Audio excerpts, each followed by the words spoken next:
The EU is forging trade deals with as many partners as possible. For Europeans, Egypt is a gateway to Africa and Gaza, and they seem more willing now to bolster the Egyptian economy.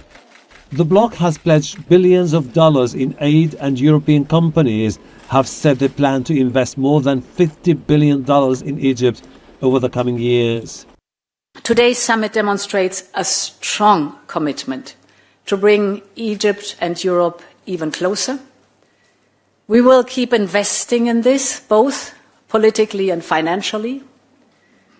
But ultimately, it is you, the people here in the room, who can make the biggest difference on the ground.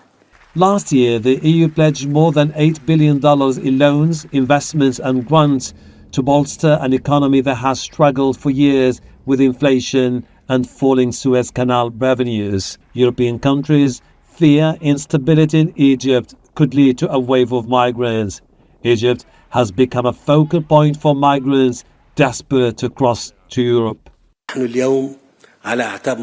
We are moving towards a new phase in our economic cooperation, a phase that requires a wider vision and a bigger ambition, especially amid the unprecedented developments that our region has gone through over the last few years.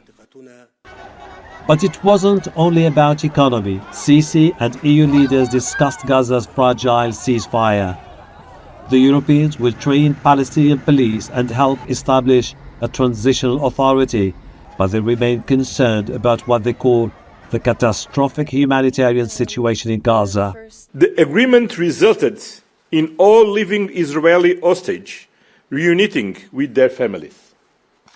After 2 years of death and destruction, it brought hope to the Palestinian people, a hope that now needs to transform into lasting peace and reconstruction. The bloc, which is a major sponsor of the Palestinian Authority, reiterated it was ready to help bring the Palestinians and Israelis negotiate a final deal that would see an independent Palestinian state established.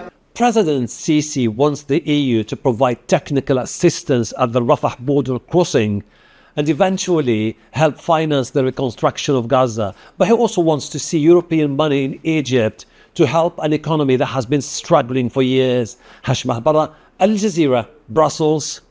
Don't miss out. Get the full picture. Subscribe to Al Jazeera for reliable news and expert insights. Like, share, stay ahead.